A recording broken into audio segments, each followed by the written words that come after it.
I'm very influenced by early work by Nietzsche and Schopenhauer, where they talked about, but so did Virginia Woolf, and so did so many others. They talk, Dewey, etc. They talk about education or learning as liberation. So being liberated from the constraints of narratives that we've been provided by very strict dogmatic institutions, whether they might be your own family or stories that have been passed down on generations, or whether it is institutions or societal, global, national kind of stories and narratives that we've been handed down as young people.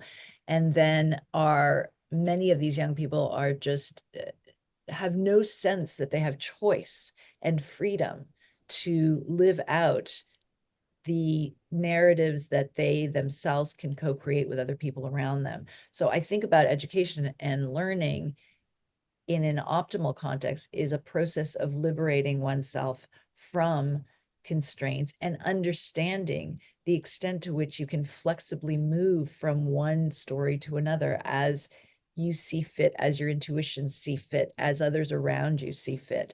And so what is liberation? It is the act of being able to separate oneself from those abstractions and those dogmas, to look at those and to be able to develop the intentional